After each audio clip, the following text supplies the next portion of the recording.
அனைவருக்கும் வணக்கம். இன்னைக்கு நம்ம சேனல்ல ரேசன் அரிசியை வச்சு ரொம்ப டேஸ்டியான பொங்கல் எப்படி செய்யறதுன்னு பார்க்க போறோம். நான் சொல்ற மாதிரி அளவுகளில் நீங்க இந்த பொங்கல் செய்தீங்கன்னா அப்படியே கோயில்ல தரக்கூடிய பிரசாத பொங்கல் மாதிரி ரொம்ப டேஸ்டியா இருக்கும். இப்போ நாம முழு வீடியோவையும் பாருங்க. அப்பதான் பிகினர்ஸ்க்கு பொங்கல் எப்படி செய்யறதுன்னு நல்லா கத்துக்க முடியும். என்னோட சேனலை முதல் முறையாக பார்க்குறவங்களா இருந்தால் சப்ஸ்கிரைப் பண்ணுங்கள், பக்கத்தில் இருக்க பெல் பட்டனை கிளிக் பண்ணுங்கள். அப்போ தான் நான் போடுற வீடியோவோட நோட்டிஃபிகேஷன் உங்களுக்கு உடனே கிடைக்கும். இப்போ வாங்க நம்ம வீடியோக்குள்ளே போகலாம். இந்த பொங்கல் செய்கிறதுக்கு நான் 1 டம்ளர் ரேசன் அரிசி எடுத்திருக்கேன். நல்லா சுத்தம் பண்ணி எடுத்திருக்கேன். அதை நம்ம இதில் சேர்த்துடலாம். இந்த அளவு வந்து 1/4 கிலோ அளவு. இந்த அரிசியை ஒரு 5 வாட்டி நம்ம நல்லா க்ளீன் பண்ணி நல்லா கழுவி எடுத்துக்கலாம். 5 வாட்டி கழுவுனீங்கன்னா ரேசன் அரிசியில் தான் இந்த பொங்கல் செய்திருக்கோன்னு யாருக்கும் தெரியாது. அந்த அளவுக்கு டேஸ்ட்டும் வாசனையும் நல்லா இருக்கும். இப்போ இதை நம்ம நல்லா அலம்பி எடுத்துகிட்டு வந்துடலாம். இந்த பொங்கல் செய்கிறதுக்கு நான் குக்கர் எடுத்து வச்சுருக்கேன் பாருங்கள். ஸ்டவ்வில் 1 டம்ளர் அரிசிக்கு 1/2 டம்ளர் சிறுபருப்பு சேர்த்துக்கலாம். அதை நம்ம இதில் சேர்த்துக்கலாம். அதை லைட்டாக மீடியம் ஃப்ளேமில் அடுப்பை வச்சு லைட்டாக வந்து வறுத்தெடுங்க. ரொம்ப பொன்னிறமாக வறுக்கணும்னு அவசியம் கிடையாது. அந்த பருப்பில் நல்லா சூடுபட்டு அந்த வாசனை லைட்டாக வந்தாலே போதும். இந்த வாசனை பொங்கலுக்கு ஒரு நல்ல ஒரு ஃப்ளேவரையும் கொடுக்கும். பொங்கல் சாப்பிடும்போது நல்ல கமகமன்னு இருக்கும். அதனால் நம்ம சிறுபருப்பு வாசனை வர வரைக்கும் லைட்டாக வறுத்தெடுத்தால் போதும். பாருங்க, சிறுபருப்போட வாசனை நல்லா வருது. அடுத்ததா அலம்பி வச்சிருக்கிற அரிசியை நம்ம இதில் சேர்த்துக்கலாம்.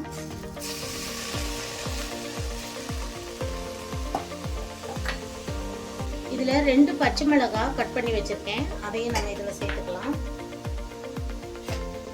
பெருங்காய தண்ணி ஒரு 2 டேபிள் ஸ்பூன் அளவு சேர்த்துக்கலாம்.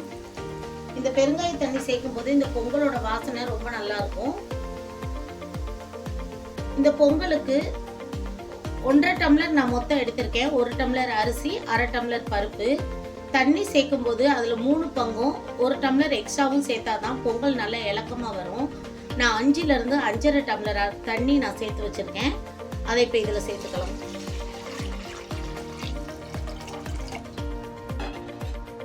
ஹோட்டல் பொங்கல் மாதிரி வரணும்னா நமக்கு லைட்டாக கலர் சேர்த்தா ஒரு எல்லோயிஸா பார்க்க நல்லா இருக்கும். அதனால ஒரு சிட்டிக்கு மஞ்சள்தூள் சேர்த்துக்கலாம்.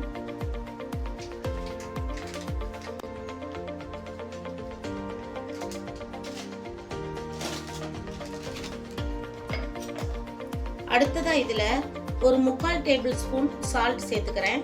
பத்தலைன்னா நம்ம பார்த்துட்டு அதுக்கப்புறம் நம்ம சேர்த்துக்கலாம். இதை எல்லாத்தையும் சேர்த்து நல்லா மிக்ஸ் பண்ணி விடுங்க. இந்த பெருங்காயத்தை முன்னாடியே பருப்போட அரிசியோட வேக வைக்கும் போது பொங்கல் நல்லா இருக்கும். இப்போ குக்கரை மூடி ஒரு 3 விசில் நம்ம விட்டு எடுத்துக்கலாம். தண்ணி அதிகமாக சேர்த்துருக்கிறதுனால 3 விசிலுக்கே நல்லா பொங்கல் வெந்துடும். அடுத்ததா இந்த பொங்கலுக்கு நம்ம தாளிப்பு செய்துக்கலாம். அதுக்கு நான் ஒரு 2 டேபிள் ஸ்பூன் அளவு நெய் சேர்த்துக்கிறேன்.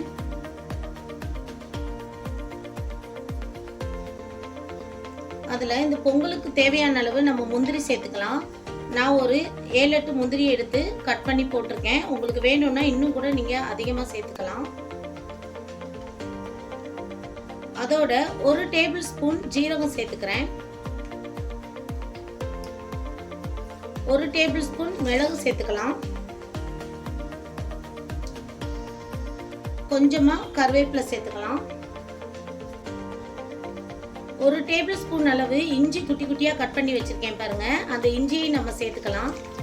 இந்த இஞ்சி வந்து இந்த பொங்கலுக்கு ரொம்ப முக்கியமான ஒரு டேஸ்ட்டை கொடுக்கும். இஞ்சியோட பொங்கல் சாப்பிடும்போது அவ்வளோ டேஸ்டியாக இருக்கும். பெரிய பெரிய பீசஸாக இருந்தால் குழந்தைங்க அதை எடுத்து தனியாக வச்சுடுவாங்க. நம்ம குட்டியாக அரிஞ்சு நல்லா எண்ணெயில் வதக்கி எடுக்கும்போது அந்த இஞ்சி வந்து தெரியாது குழந்தைங்களுக்கு. அதோட சேர்த்து சாப்பிடும்போது பொங்கல் ரொம்ப டேஸ்டியாக இருக்கும். இது எல்லாத்தையும் நல்லா வதக்கிடுங்க.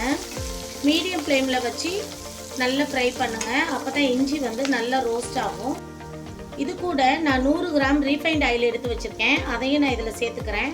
பொங்கலுக்கு கொஞ்சம் ஆயிலோட அளவுகள் அதிகமாக இருந்தால் தான் பொங்கல் சாப்பிட நல்லா இருக்கும். அதனால நான் பொங்கலுக்கு மட்டும் 100 கிராம் ஆயில் எக்ஸ்ட்ரா நான் இப்போ சேர்த்துக்கிறேன். உங்களுக்கு ஆயில் சேர்க்க விருப்பம் இல்லைன்னா நெய்யே கூட நீங்கள் அதிகமாக சேர்த்துக்கலாம். நெய்யோட அளவும் முந்திரியோட அளவும் உங்களோட விருப்பம் தான். எவ்வளோ வேணுமோ அவ்வளோ சேர்த்துக்கோங்க. இது நல்ல பொன்னிறமாக வதங்கட்டும். பாருங்க, இஞ்சி முந்திரி மிளகு எல்லாமே நல்லா பொரிஞ்சு மிளகு வெடிக்க ஆரம்பிச்சிருச்சு. இப்போ நம்ம ஸ்டவ் ஆஃப் பண்ணிடலாம். இப்போ நம்ம குக்கரில் வேக வச்ச பொங்கல் எப்படி இருக்குன்னு பார்க்கலாம்.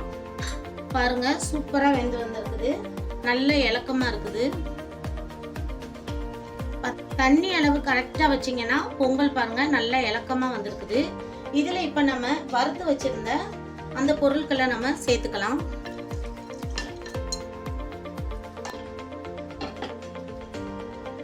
இப்போ இது எல்லாத்தையும் இது கூட நல்லா மிக்ஸ் பண்ணி விடுங்க.